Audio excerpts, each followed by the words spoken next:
السعادة والروقان والضحكة الحلوة الجميلة اللي من القلب. النهاردة بقى إن شاء الله بإذن الله هتكلم عن حلقة مهمة جدا، سميتها من مشاعر الخذلان للروقان. الحلقة دي لكل حد بجد طيب حس بمشاعر خذلان من أي حد حواليه. بس بجد قبل ما تشوف الحلقة دي متنساش تعمل اشتراك وسبسكرايب وشير، لأن قناتي هي قناة السعادة والروقان والمشاعر الجميلة. يعني لو ما اشتركتش في قناتي هيفوتك مزيد من السعادة والبهجة والاستمتاع بالحياة. المهم بقى يا صديقي، تعال نشوف الحلقة كده بروقان. تيجي تسأل واحد تقول له ايه مالك زعلان ليه، يقول لك اصل انت ما تعرفش. ياه، ده انا حصل لي مشاعر خذلان مثلا من مراتي، ده ولادي. تصدق ولادي اللي انا ربيتهم وعملت كل حاجة عشانهم، في الاخر سابوني وتخلوا عني. واحدة متجوزة تقول ايه، انت مش متخيل زوجي بعد ما وقفت جنبه وكنت سند له خذلني. تمام. خليني اقول لك على حاجة مهمة. مشاعر الخذلان دي هي اشارة ليك ان انت لسه مدي ريموت كنترول مشاعرك للي حواليك. بمعنى ايه؟ بمعنى ان انت بتخلي اللي حواليك هما مصدر سعادتك او مصدر تعاستك، ودي حاجة سلبية جدا جدا جدا.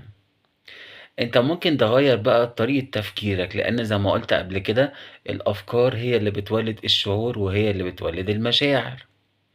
طيب ازاي؟ فبدل ما تفكر بالطريقة دي تقول ايه، اه هو انا عملت خير مثلا في الانسان الفلاني او الانسان الفلانية، ما قدرتش، اتس اوكي، انا كده كده سعيد، انا كده كده رايق، لان الحاجة الجميلة اللي انا عملتها في الشخصية دي او الانسان ده او الانسانة دي هتتردي لي من عند ربنا باسلوب وبطريقة اجمل وبسعادة واستمتاع اروع. لما انت تفكر بالطريقة دي مشاعرك هتهدى ويبقى فيها استمتاع وروقان. بس الحكاية محتاجة منك حاجتين. أول حاجة إن أنت تكرر الجملة دي أو المعلومة دي عشان عقلك الباطن يبتدي إن هو يتشربها، وهيديلك بعد كده المشاعر اللي فيها متعة وسعادة. تاني حاجة، أنا عايزك وأنت قاعد كده تتخيل أكتر إنسان خذلك. أنا مش بحب الكلمة دي، أنا بس سميت الفيديو كده اللي هو مين أصلا ده اللي يقدر يخذلك، أنت قوي جدا، أنت مش عارف أنت قوي ولا إيه. بس أنا كاتب الجملة دي بس عشان نقدر الناس تقدر تفهم الموقف. تخيل كده أكبر إنسان خذلك في حياتك، وإن هو عمال يخذلك كده ويبقى مش كويس معاك، وأنت عمال تبصله كده، ورد فعلك في الخيال إن أنت بتضحك. هو يغزلك وأنت تضحك وتبقى مستمتع ورايق وحياتك جميلة. تمام. في البداية أنت لما تيجي تتخيل الموضوع ده هتحس إن هو صعب شوية، بس بعد كده مع تكرار الجمل الإيجابية أنت كده وربطت عقلك الباطن يا جميل بحاجة اسمها الاشتراط الإجرائي. مش عايز أقول لك كلام مكلكع قوي في السيكولوجي أو علم النفس. إن إيه؟ يعني أنت كل ما الشخص ده يجي يغزلك هتلاقي نفسك بعد كده بتضحك بدل ما تتألم. عارفين الاشارات الإيجابية ده يعني ايه؟ عارفين لما حد يشم ريحة برفان يفتكر شخص معين، او اغنية جميلة تفكرك بحد كنت بتحبه وكده، يعني حاجة بتفكرك بحاجة. احنا كده حولنا مشاعر الخذلان اللي جاية من الشخصية دي لمشاعر روقان وسعادة. مع تكرار الجمل الإيجابية هتحس إن أنت مستمتع ورايق ومشاعرك جميلة. حاجة مهمة جدا عايز أقولها لك، أنت قوي جدا. أنت درب عقلك الباطن دايما إن أنت مفتاح سعادتك أو تعاستك مش في إيدين الناس. مفتاح سعادتك أو سعادتك أو تعاستك بعلاقتك بربنا. إن أنت يبقى علاقتك بربنا جميلة طول الوقت، وطريقة تفكيرك الإيجابي.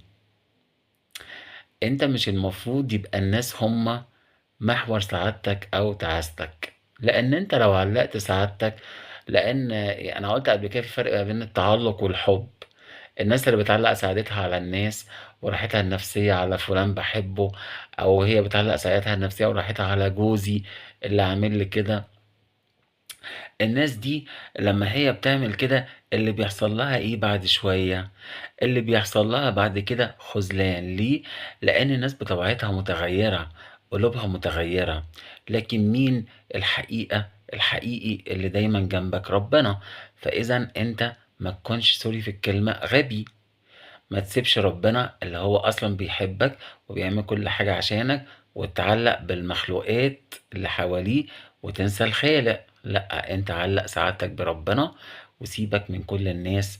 انت حبهم، اعملهم حلو، ادولهم حب غير مشروط، الحب الغير مشروط ده يعني السعادة، ان انت تحب اللي قدامك زي ما هم، بعيوبهم بكلهم ببلاويهم قبل مميزاتهم، لكن انت مش معلق سعادتك بيهم.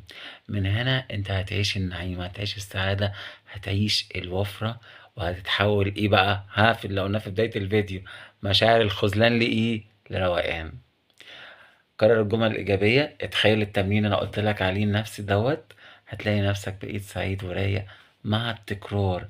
كرر كرر كرر كرر كرر، بعد شوية هتلاقي عقلك ده انت برمجته على السعادة، وهتقول بعد شوية ايه الهبل ده، ايه اللي انا كنت بفكر فيه ده، مين ده اللي كان بقول عليه خازلني وقاعد مكتئب عشانه. وهتقعد تضحك، صدقني هتقعد تضحك وهتضحك اكتر، تستمتع اكتر، تحس بالسعادة اكتر لو اشتركت في قناتي. بحبكوا قوي، بجد بتشكر للمشتركين الجداد اللي اشتركوا، بجد فرحتوني، وكمية التعليقات الجميلة اللي جات لي فرحتوني. بحبكوا قوي قوي قوي قوي قوي قوي، انتوا اخواتي. عايزكم النهارده تكونوا سعداء، انسوا الحزن وعيشوا حياتكم، ومتنسوش تشتركوا في القناة. وسلام.